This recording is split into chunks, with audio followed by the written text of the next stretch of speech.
Welcome into practice today, presented by SiriusXM. Eric Allen and Olivia Land is here, and later in the show, we'll hear from team reporter Ethan Greenberg. We're now getting a look at the Jets back on the practice field as they reach the midway point of the season this Sunday against the Dolphins. In today's show, we're going to be talking all things trade deadline, some players you might want to keep your eyes on to shift the focus on, and of course some struggles that the team is facing. But when we jump to the trade deadline, 4 p.m. was the trade deadline yesterday, and although there were a ton of crazy rumors flying around, the only trade that the Jets ended up making was Leonard Williams, the defensive lineman. They traded just across town to the New York Giants and received a 2020 third round and then a 2021 fifth round pick. What does this trade mean for the New York Jets? Well, feels like it happened 10 years ago, to be honest with you, because the parameters of this deal was worked out a couple days ago, and the Big Cat had to indeed pass his physical with the Giants, which he did. We're looking at it right now, a 2020 third-round pick and a 2021 fifth-round pick, but that 2021 fifth-round pick actually can become a fourth-round pick if Leonard Williams signs an extension with the Giants. When you look at this deal, it made sense for the Jets right now because you had to take a long look and say, are we going to be signing him in the offseason? And if you're not, let's get something back for him. A very good player in the National Football League, drafted 6th overall out of USC, stout against the run. His pass rush numbers have not been prolific, and I think that stands out to a lot of people, but he was a good teammate, a good man in the community. Joe Douglas spoke about the trade yesterday, wished him a lot of luck, but where the Jets are right now in terms of their defensive line especially, that's one of the deeper areas on this team. It might have the most depth of all. You think about guys like Kyle Phillips, undrafted free agent out of Tennessee, Folorunso Fadakasi, who's really stepped up his game in his second season, Steve McClendon, a team captain there on the inside. And, oh, by the way, let's not forget about Quinnen Williams, because what this trade really does is it provides Quinnen Williams more reps going forward. So when the Jets are in their base look, you're going to see a lot of Steve McClendon flanked by number 95. And, you know, I should mention Jordan Willis as well. He's another guy up there who's been flashing. But, you know, what it came down to for me is that you just drafted Quinnen Williams number 3 overall. And while Leonard Williams, productive player, had a nice career here, you still want to build this thing too. And draft assets are critical for this team moving forward. We'll talk a little bit more about Quinnen Williams later on in the show, but right now let's hear from General Manager Joe Douglas, who spoke to the media following the trade deadline and addressed some more trade rumors. On the players that were leaked out today, those weren't players that we were shopping. But, you know, where I'm from and what I was taught is when a team calls you, you should always listen to what they have to say. So that's what we did. We listened. We had good conversations. There was some productive conversations, but at the end of the day, you know, there was no fire sale. There's no garage sale going on with these players, and we value these guys a lot. And ultimately, the offers that we received for these players didn't equal the value that we have for them within this. Douglas, when speaking to the media, was, of course, talking about some of the rumors that were flying around. Safety Jamal Adams, running back Le'Veon Bell, and wide receiver Robbie Anderson were 3 of the most standout names that people were talking about. But he did say, I was not shopping those players, but I was fielding those calls. What is the importance in his position to field those calls? Well, the bottom line is I think it's a matter of semantics. Because, yes, did Joe Douglas have discussions with various teams about the aforementioned players? Yes, he did. Why we're saying, or he's saying, the Jets weren't shopping these guys is they were actively not calling and say, hey, are you going to make an offer on Jamal Adams? Hey, are you interested in Robbie Anderson? No, it was teams calling Joe Douglas and saying, is this guy available? And Douglas, as we're watching the Jets on the practice field right now, starting their game week of preparations for the Miami Dolphins, Douglas said, here's a guy, by the way, who's got 3 Super Bowl rings, 2 with Baltimore, 1 with Philadelphia. He said, the way I was brought up in the National Football League is you take calls. Are there untouchables? Yes, there are untouchables. And he was asked about that. Said, if you have a franchise quarterback, he's untouchable. Everybody else, you'll listen because otherwise you're not doing your job as a general manager. I don't know. A lot of people were talking back and forth, and this is the world we live in right now, that's what you're supposed to do as a general manager. If you get a call from somebody and somebody expresses an interest in a Robbie Anderson, okay, well, what are you willing to give us for Robbie Anderson? And Joe Douglas said, hey, nothing came close to the way we put a value on these guys. And how about Robbie Anderson's reaction to staying as a Jet? We can call him the Wolf of Florham Park.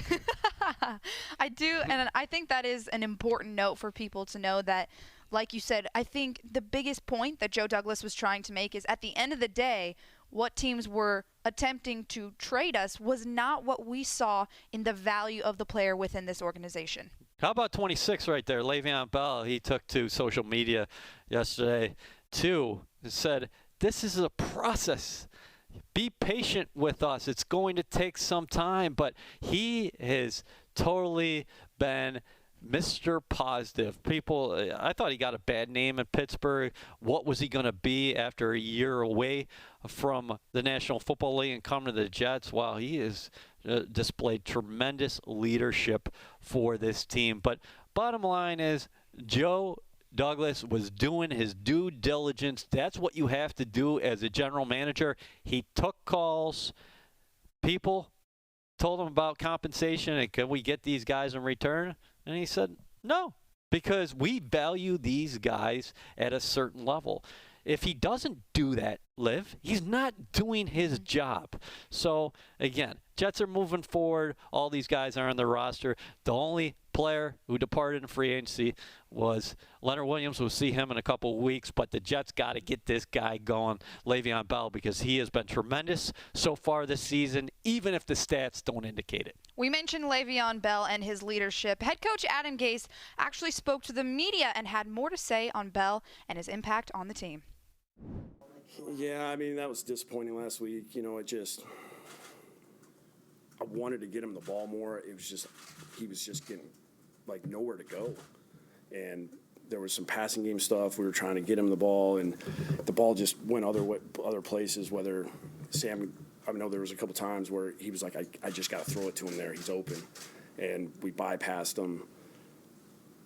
We just have to make sure that he has touches. Last week was bad. That was on me. I just kept seeing every time that he ran the ball, it seemed like there was 2 or 3 guys that were waiting for him, and we just got to make sure that we get guys covered up. We do a good job of creating some kind of hole for him to go through, and that he can get to the next level. I mean, we at least got to get to him, to the linebackers where he's clean.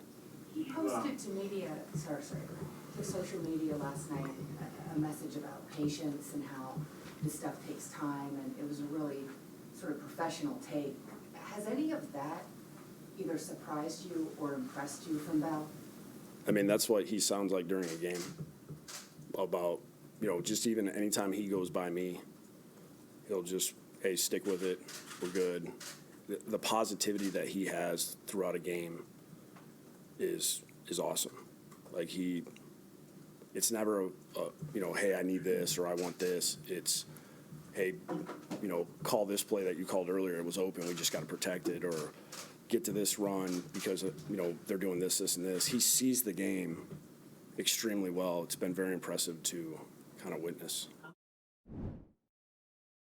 Gase expressing his confidence in the 6th-year veteran running back Bell. And listen, we talked about it a little bit, but one of the most impactful things about Le'Veon Bell has been his positive attitude. So not only is he impactful on the field, but we're seeing that positivity and that leadership now grow inside the locker room, outside of the locker room. I think that's so important in a 6-year veteran. I think Gase was clear about it. He's got to get the football more in Le'Veon Bell's hands.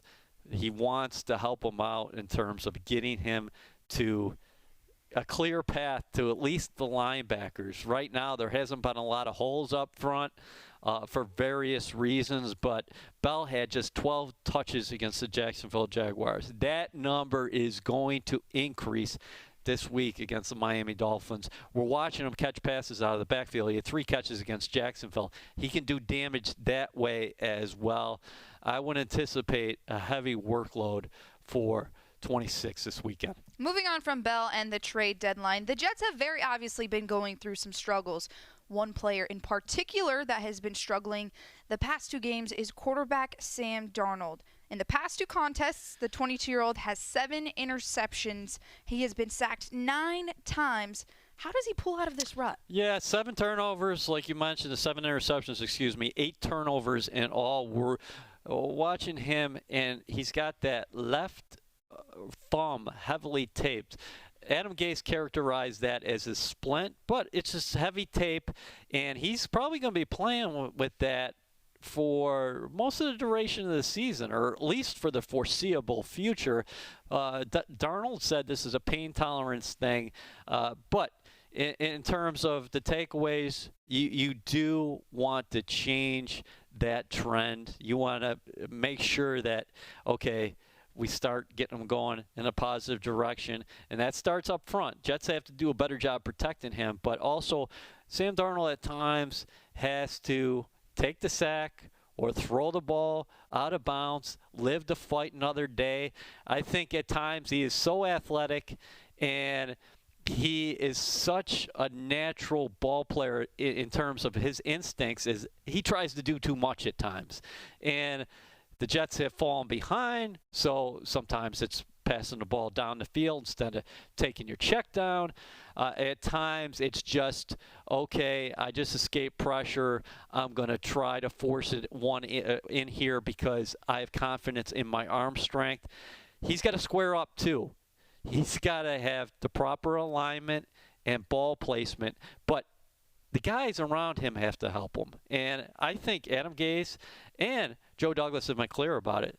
They think this guy is a franchise passer, and the Jets have to help him out. It's not all just on 14 what's happening out there right now. And actually, Adam Gase earlier last week did mention to the media how it is on him to help quarterback Sam Darnold more. So he did take that ownership. Well, I will say, Liv, that it was encouraging what we saw from Darnold and Gase early against Jacksonville, because remember, first drive, 93 yards, results in a touchdown to Ryan Griffin, and Sam Darnold was a perfect 7-7 on that drive, including the touchdown pass. So you like that early rhythm? Now you got to see if you can maintain that. Make sure you get positive yardage on 1st and 2nd downs. Don't get in 3rd and long. Miami is a defense that they're going to be spirited, but they have encountered their problems this year. There's no doubt about that. For more on Darnold, let's now throw it down to Ethan Greenberg, who is standing by on the practice field. Thanks, Liv. So Jets general manager Joe Douglas spoke to the media after the NFL trade deadline. Stopped yesterday, Tuesday, 4 p.m., and he basically called Sam Darnold untouchable, the guy throwing the ball behind me to the Jets receivers. And when specifically asked point blank to Joe Douglas, do you feel like you have a franchise quarterback? He said, quote, "I think we do," because when you look at Darnold's performance, he mentioned the fact, still 22 years old, just completed his 17th game as quarterback of the New York Jets in 2 seasons. And Douglas highlighted Darnold's return to action against the Dallas Cowboys. He said, "I think you guys saw what he did there. I think we have a bright future. But what we have to do now moving forward, given the recent struggles of this team, is put our arms around Sam," that's what he said, "and help him out, whether that's with bringing in more players, to help him out, whether that's play calling, whether that's the playmakers. Joe Douglas said everyone can do a better job, but it starts with him, meaning Joe Douglas. And, of course, if you're a Jets fan, you're excited about what Sam Darnold brings. And when you look at his performance in Week 6 against the Cowboys versus Week 7 and 8 against the Patriots and the Jaguars, two very different performances here, scorching hot against the Cowboys. 338 yards completed, 71% of his passes, 2 touchdowns, 1 pick. Unfortunately, over the course of the last 2 weeks, the Jets have, specifically Sam Darnold, has thrown 7 interceptions, turned the ball over 8 times, but he has a shot at redemption this week against the Miami Dolphins. The Jets are playing back in Florida for the 2nd consecutive week, and in Hard Rock Stadium, where the Dolphins play, this is the place not only where Adam Gase used to coach, but this is the place where Sam Darnold had a poor performance last season, probably the worst of his rookie year, throwing 4 interceptions. Much different team here, much different team there. But like I said earlier, this is a shot at redemption this Sunday in Week 9. Liv, back to you. Thank you to Ethan Greenberg for that update on Sam. And I don't know if you guys were watching, but we just saw wide receiver Robbie Anderson dancing, throwing up some more celebrations. So I guess the celebration is not yet done. The celebration lives on for Robbie Anderson. But as we took a look at Sam Darnold there, and Green's just filed in that report from the field, let's track back to the trade that sent Leonard Williams to the Giants. Why did he do that? Because Joe Douglas said we have to upgrade at multiple positions in the offseason, and one of those positions is offensive line. The Jets are going to definitely address the line in the offseason under Douglas because they want to protect their franchise passer and the guy we were just watching is Sam Darnold.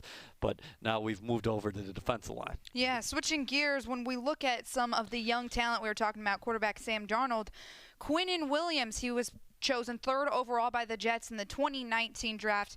Now with Leonard Williams gone, he is going to be receiving, what we would assume is more playing time.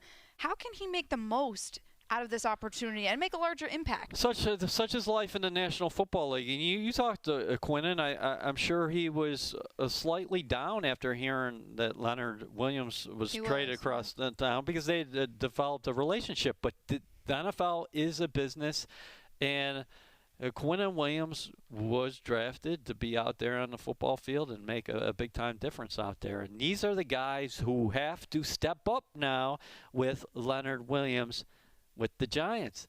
Nathan Shepard is a player who is eligible to come off suspension. Steve McClendon is the veteran leader of the bunch, one of the Jets' 6 defensive captains. But this is big-time opportunity for Quinnen Williams. I think we're starting to see him flash a little bit more. Full Lorenzo Fadakasi also been stepping up in the reps that he's gotten on the field. But 95 is the guy to watch Sunday and the rest of the season in terms of that middle, that defense, now that Leonard Williams is not here. Another player that we want to shift our focus to, tight end Ryan Griffin, the 7th-year veteran who spent the past 6 seasons with the Houston Texans, now made his way to the New York Jets, and actually on National Tight End Day, which was against the Jacksonville Jaguars. I didn't even know we had one of those. Yeah, it was National Tight End Day, and he had quite the day. He went 4 for 4 for 66 yards, 2 touchdowns, and a 2-point conversion. How impactful has his contribution been? Well, there's a couple guys that Jets fans are interested in there right there because you have Chris Herndon behind Griffin right now, and I know fans are so excited to get him eventually back on the football field because we have not seen the second-year player yet. But Griffin was a good pickup because really has helped out the run game early this season. And now what you saw against Jacksonville showed you what he could do in the pass receiving game, getting free, got a natural feel for finding spots out there. The Jacksonville a lot of times would focus their coverage on the receivers and Le'Veon Bell, and then you'd see 84 come free across the field. So that was good, and that means he's also developing a chemistry with the quarterback, Sam Darnold. It's going to be fascinating, Liv, when Herndon does ultimately get back on the field, the Jets are going to have more options. So Adam Gase can go to 2 tight end looks with 84 and 89, or they go to that 11 personnel and have just Chris Herndon out there on the field. But Griffin's given you a lot. He is a smart player, a cerebral guy. He's picked up the system very well. He plays with a good motor, and also underrated receiver. A couple years ago in Houston, he had 50 receptions, 14 points in all against Jacksonville. How about that, fantasy players? And actually, we're looking right now at tight ends coach John Dunn, and I spoke to him earlier in the week. I think one of the most interesting things that he said about Ryan Griffin was people really only pay attention to the stats and the scoring, right? He said, but one of the most important things that he does on the field is the run blocking. He said he's a very exceptional blocker, and he said he's been so important to Sam Darnold's development as well. So it's good to know that, what you're not maybe seeing on the stat sheets, it's not all about that. Coach John Dunn has really, really talked about how important other areas that he has done on the field. And there's Herndon getting in that work right now, and he is nearing a return. Again, the Jets are 1-6 right now, and Sam Darnold's one of his top targets his rookie season was Herndon, who was second on the team in terms of receptions, receiving yards, and touchdowns as well. He is an athletic tight end who can get down the field, so he gives you a different skill set. But you're right about Griffin. He has come in here and done a fine job for the green and white. Although Griffin has been exceptional, the Jets could possibly be getting, like we said, Chris Herndon back. So for more on that, let's throw it down to Ethan Greenberg on the field. Thanks, Liv. Yeah, the Jets might get Chris Herndon back this season for this game, for the first time this season. 4 games he missed in the beginning of the season because of suspension. Has not played the past 3 games because of a hamstring injury. But this guy, who Adam Gase and Sam Darnold both described as a baller. You remember last year, very promising rookie season, second on the team in catches, second on the team in yards, second on the team in touchdowns, one of Sam Darnold's favorite targets. And back in February at the Combine, Adam Gase called this guy a unicorn type of player, meaning he's good in the run game, he's good in pass block, and he's a vertical threat himself. And he's limited today in practice. He was limited last week, did not make the trip to Jacksonville because Adam Gase and company thought that he could stay back, really work on rehabbing his hamstring in hopes to return this Sunday against the Miami Dolphins. And he's just one of the guys that the Jets are hoping to get back this week. Kelvin Beachum, another guy that's working with the trainers. He's not practicing, but he's working with the trainers. He's missed the past 2 games with an ankle injury. Neville Hewitt dealing with a neck and a knee injury, also working with the trainers. But in good news, Henry Anderson looking positive for Sunday against the Dolphins. He's limited today with a shoulder injury. But again, in terms of Herndon, the Jets could really use him on offense. The Jets need a spark because the past 2 games, Jets offensive struggles, they're real, Liv, NEA. And I'm sure you talked about it throughout the show, and we'll continue to talk about it. But we'll see what happens with Herndon and the rest of these guys throughout the week. The final injury report, of course, comes out Friday after practice. There will be an injury report today after practice. And that's all we have down on the field. Liv, back to you. Thanks, Ethan, for that update. We were just taking a look at the injury report, and it looks like one of the biggest areas of maybe concern is going to be that offensive line. Well, Ronnie Cleo is week to week right now. So Jonathan Harrison might take over at that center position. Harrison is a versatile guy who's done a lot of things for this team. He can play guard as well, but he was slated to be the opening day center before Khalil came on board.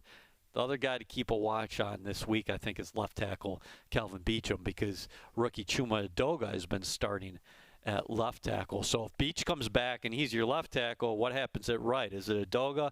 Is it Brandon Shell? So we'll keep our eye on that throughout the week as the Jets continue to have some lineup alterations up front. They've dealt with that all throughout the 2019 season. But I think it's great to have a guy like Harrison behind Khalil, because I think he can come in and do just a fine job for this squad. No matter who's snapping the ball to Sam Darnold Sunday, they'll be facing a hungry Dolphins team who's in search for the first victory. We will keep an eye on the injuries throughout the rest of the week. But that's it for us on Practice Today, presented by SiriusXM. But Eric Allen and Ethan Greenberg will be down in Miami for Pregame Central, presented by Pepsi, and that will be scheduled to kick off at 11 a.m., so be sure to tune in right before the game. That's all we have for you today. From Eric Allen, I'm Olivia Landis.